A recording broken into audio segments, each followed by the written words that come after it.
As the 19th century began, a darkening shadow moved across the face of Europe. This shadow was propelled by the voice of one man, Napoleon Bonaparte. Only Russia and England offered impressive resistance. Over Russia, the weather was clear. The sun was shining. Napoleon was 1,000 miles away, and the streets of Moscow were excellent for parades. Splendid sights, splendid men, eh, Pierre? For parades. Huh? What do you mean by that? Remember, I've seen the French marching, too. Oh, don't tell me they march better than that. Led by the greatest man in Europe. Bonaparte? Bonaparte. A usurper, a murderer, a deposer of kings. A colossus. A fresh wind, a cleansing force. What does your father say when he hears you say things like that? We don't talk about things like that, my father and I. How is he? The doctors say he will die at any moment. Have you been to see him? I'm waiting to be asked. In heaven, all things will be arranged. I believe that's the rumor. Remember, Pierre, this is your home when you want it to be, and the Rostovs are your family when you want them to be. I smoke too much. Isn't it lovely? How can you bear not to go with them? I can bear it. If I were a man, I'd be down there, riding a terrible black horse, waving a sword. So unfair. Men are the only people permitted to have any fun. What is it, Natasha? All those handsome young men marching away to fight. To be killed. Don't be frightened. Come on. Nicholas. No. What's this? You look so dazzling in your uniform. And you're going so far away. Austria, it's miles. I've looked it up on the map. That brute Napoleon. The Austrians make the most beautiful bracelets. I'll bring you back one. Nicholas, too. They're wearing them in pairs. Two. Pierre, you remember our cousin Sonia? She's come to stay with us. Of course, although she was considerably younger the last time I saw her. Well, girls grow up, Pierre. Very fast. Doesn't he look glorious? Isn't it thoughtful of Mama and Papa to have such handsome children? Mama, did you hear that? Don't be modest. Now, attention. Ensign Count Nicholas Rostov, I decorate you with the order of absolutely everything. I don't think you ought to laugh at her when she makes jokes about the army like that. Oh, well, Petya, women, you have to humor them a little. You do look shiny, Nicholas. If only I was old enough. That'll come, Petya. Not in time. By the time I'm old enough, there won't be a Frenchman left to be killed. Don't worry, Petya. There'll always be plenty of Frenchmen. Good luck. With your views on war, that's very civil of you. But seriously, Pierre, why don't you take a commission? Oh, it's so easy for you men. All you have to do is decide to do something and then do it. If you were a man, what would you decide to do? I decide to become enormously powerful.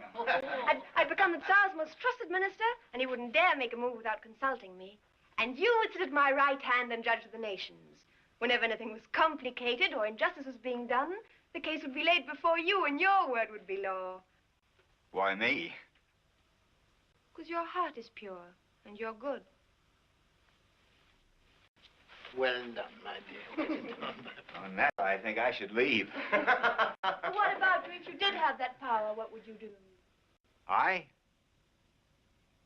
would hesitate. Now I really must go. Yeah, come again soon. Au revoir. Wow. I'll walk you to the door, my lord, hesitator. Au revoir. Goodbye, See you Pierre. soon. Goodbye. Come soon again. You will come again soon, won't you? Mama and Papa don't show it, but they're going to be awfully lonely when Nicholas gone. And they do love seeing you. Yes, of course I'll come. I love this house, the whole family. The whole family? It's not as simple as you think. What do you mean by that?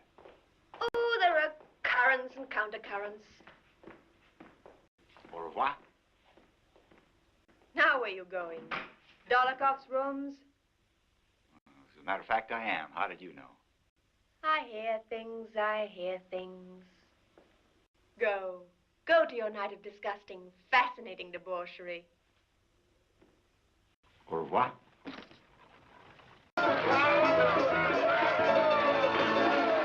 Careful, there's a bet on here. Bring me a bottle of rum. You two break this up. Now, let's get this straight. 50 imperials against Prince Anatole Paragin, that I will drink a bottle of rum without taking it from my mouth, balancing on the outside ledge, and I won't touch the sides of the window at any time. You want to make it 100, Anatole? 50 is enough for you to lose. Here, get down from there, you weaklings. Capitalists, come on. You do it, come on. You do it. Hail Moscow. Give me that. Don't be crazy, Dolokhov. You'll be killed. If you touch me again, I will throw you down there. And that goes for every one of you here. Play, play. What are we paying you for? Now then, my friends. Remember, without taking the bottle from your lips, huh? 50 imperials, Anatole. And double for anyone else who will do it. I'll do it. For nothing, without a bet. Get busy looking out a flight of steps. Out of my way.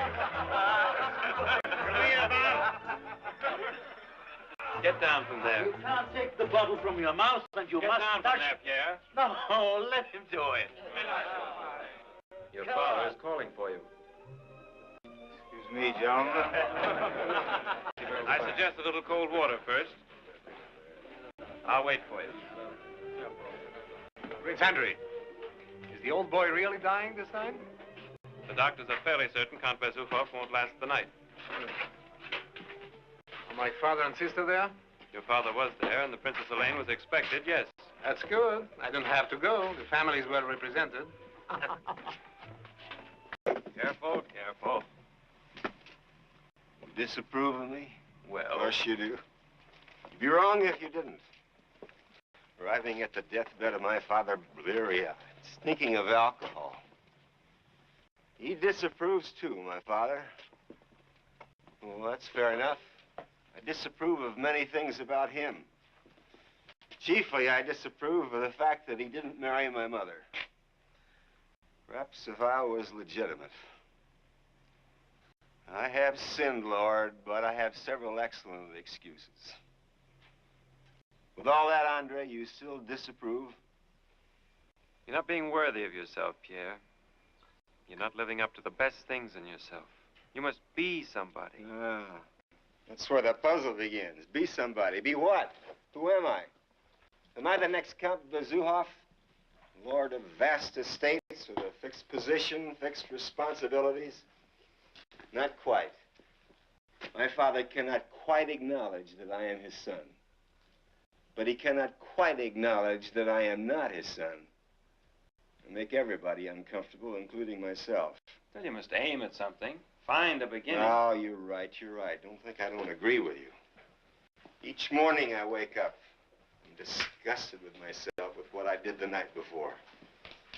I tell myself, today, I change. If my headache is bad enough, I say, Pierre, today you must take steps to become a saint.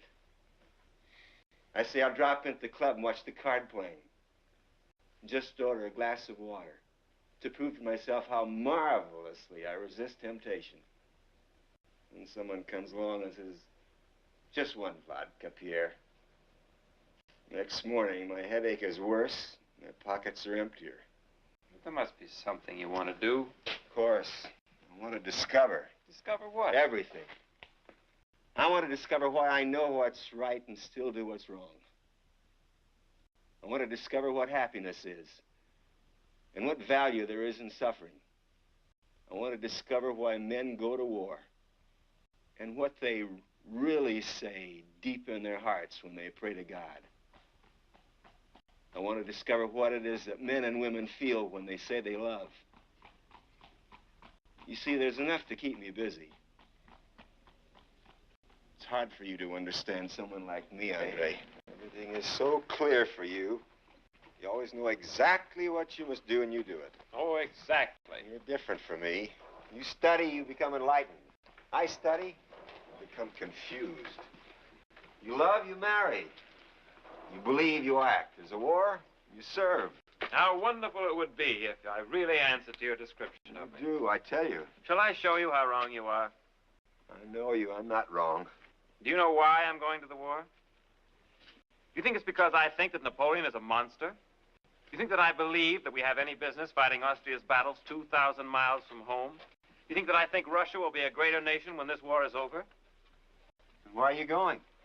Because I'm married to one of the most loving and honorable and attractive women in Moscow. And I can't stand it. Never, never marry, Pierre. Or if you must marry, marry when you're old and good for nothing. Or else everything that is fine and noble in you will be lost. You'll waste yourself on trifles. Yes, yes, don't look at me like that. You talk of Bonaparte and his career. I tell you, if Bonaparte had married when he was young, he'd still be a half-pay captain in Marseille, going to dinner parties and carrying his wife's handbag and inviting idiots to his house because his wife wanted to be invited to their houses. Prince Andre, Princess Elaine? didn't you tell my brother that he was expected here?